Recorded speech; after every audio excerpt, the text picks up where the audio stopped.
Thank you so much, John. Next, I want to invite up Nikkita Oliver, who's been... Nikkita's been a long-time community activist and organizer, been a leading voice in the fight against the police bunker, against the youth jail, and against mass incarceration here in Seattle. And later this afternoon, Nikkita is officially launching her campaign for mayor. So please give a warm welcome to Nikkita Oliver.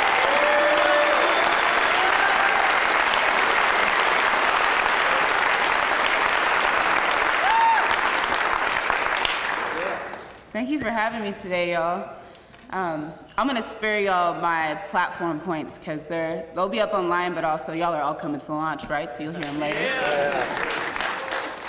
I want to talk about something that might make us all just a little bit uncomfortable. Y'all are good with that? Good.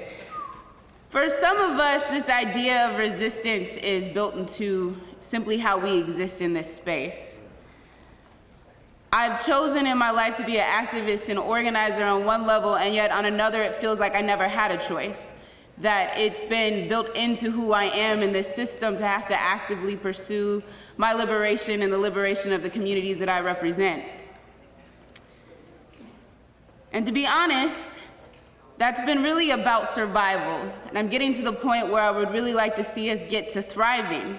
And so I think we have to figure out, how does resistance look like dismantling, but how does it also become effectively building systems and institutions that mean people can live healthy and productive lives?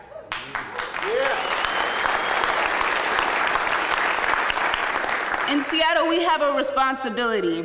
We have what I call a duty to respond, to act, to protect, to stand with the most vulnerable and marginalized in our communities. Yes, we are the resistance, but we also must work on finding ways in which we ourselves know where we have not been resistant to the social ills that we were all born into. And with that comes a duty to unearth and uproot those social ills within ourselves. I don't believe that we can be an effective resistance if we don't acknowledge the ways in which we've taken on white supremacy, capitalism, and colonialism, and patriarchy within ourselves. Y'all do a great job of questioning capitalist notions, and that's something that I appreciate. I think socialist values are exactly where we all need to be. Y'all question the scarcity mentality that tells us that we don't have enough, and as we heard from our sister earlier, we do have enough. It's just been relegated to one segment of the population. There are basic human rights that I think we can all agree we all deserve: housing, education, healthcare.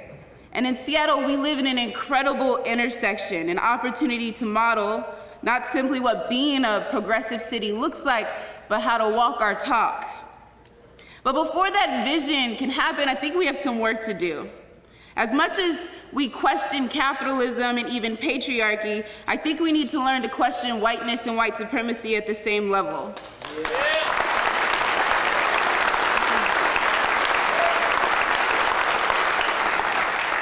We need to learn to interrogate that identity of superiority that many of us were given at birth, an identity that we didn't necessarily have a choice to receive, but now we do. And we have to actively push back against that privilege, a privilege that allows white folks to actively ignore racial inequality and focus on other types of oppression. Audre Lorde said there is no single issue struggle because we are not single issue people. And privilege is an incredibly blinding force, which can convince us that a battle is not ours to fight, and can convince us that we're not a part of the problem, and can convince us to overlook the role we play in the greater story. And so we need to treat our identities intersectional. And for the white folks in the room, y'all need to treat your identities as intersectional as I treat mine as a Black mixed woman. And the first step to our effective resistance is knowing ourselves. How can we challenge the enemy outside of us if we haven't figured out what the enemy is inside of us? And for that reason, we have to figure out how we will resist privilege. We have to figure out what a progressive anti-racist looks like. What does an anti-racist socialist look like in this world? Whiteness for many folks, is the American default, where we've convinced ourselves that we are the regular people, the individual human being unaffected by the system. It is a set of social and economic values and traps. In Seattle, being 70% white and one of the wealthiest cities in the United States, we'd be remiss not to question this correlation. Standing Rock, Flint, workers in the global South, and the initial targets of the many executive orders that have come down are overwhelmingly people of color.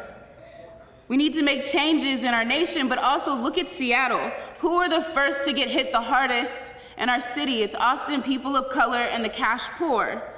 White folks are not the ones suffering most here. And so regardless of whether or not we have socialist values, if we're not actively challenging white supremacy, we're not all going to get free. And if we don't all get free, then we aren't free.